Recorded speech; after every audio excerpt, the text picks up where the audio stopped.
Yuma County, Arizona, the nation's salad bowl. Here, there's over 180,000 acres of farmland.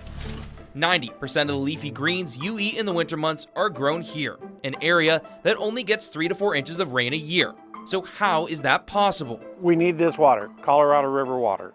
This is a desert, we don't get rainfall, but we need the Colorado River to grow our crops. Yuma farmers use about 700,000 acre-feet of Colorado River water every year. It's enough to fill 345,000 Olympic swimming pools. So you have to make budgets. Matt McGuire has been farming the desert since the 1980s, and for years, water use wasn't a concern. When I originally started, when I was young, the lakes were full, plenty of snow.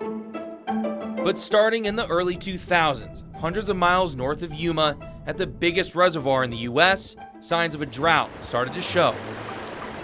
Here's Lake Mead, the reservoir that sits on the border of Nevada and Arizona. It's filled by Colorado River water and is held in place by the Hoover Dam. It supplies the entertainment capital of the world, Las Vegas, with 90% of its water. Yeah, I'm concerned about it, but what can I do? Locals like James Wilson are used to living with water restrictions. And I'm very, very cautious about the water in my apartment.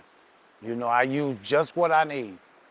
You know, I try to help. He comes out to Echo Bay once a week. This is a very nice place to come and fish. And says where he could drop the fishing line changes each time. We notice that sometimes we'll come up here and this water be way up here. Then sometimes it's way down there. And it's right here that Arizona and Nevada share a common interest. We share a border and the resource that's within Lake Mead, that's Colorado River water. So Geneva and I decided to meet in the middle to see how both of our states are dealing with declining water levels. And learn how the resource could be shared going forward, but the clock is ticking.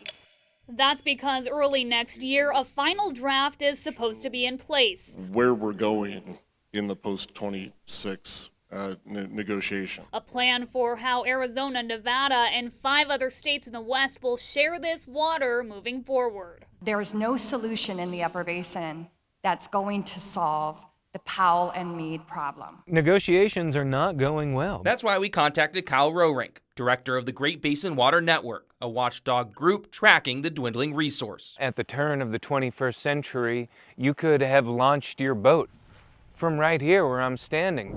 On a tour of Lake Mead, he showed us the changes over the years, like the bathtub ring line. We have much lighter rocks at elevations that were once underwater. This boat, emerging years after it first sank, It's still there. And even exposed seashells. This used to be underwater. they're all proof to Roerink that something is wrong. This is a place that is telling us something about society. It's telling us something about our water cycle. Still, our communities continue to grow despite water concerns. And it's putting added pressure on state negotiators That's a problem. who will decide the future of the river. And there's not enough water to solve it without great change. They have said the talks are difficult. All of the rhetoric, the saber rattling, and other distractions going on right now are bull. It needs to stop. To Roerink, it's simple. It's actually basic math, that there's not enough water in the system to use more. Entities want to use more. Entities don't want to cut. We have to cut, we have to use less. Harnessing the power of the river allowed Yuma to become the lettuce capital of the country. So where do you grow? Where do you feed the world? And grew Las Vegas to the iconic city it is today. All those casinos, they'll fly water in if they have to. They ain't gonna let this place go dry. We've lost 2 million acre feet. Roerink says the decisions made this year aren't just about sustaining the Southwest and the economies the river has built. It's about whether the resource which grew desert communities can be shared responsibly. It's what brings us all together. And it can also be what tears us apart. As Colorado River water negotiations continue into this year, it's something Geneva and I will continue to follow closely. For now, reporting at Lake Mead, I'm Geneva Zoltek. And I'm Adam Klepp.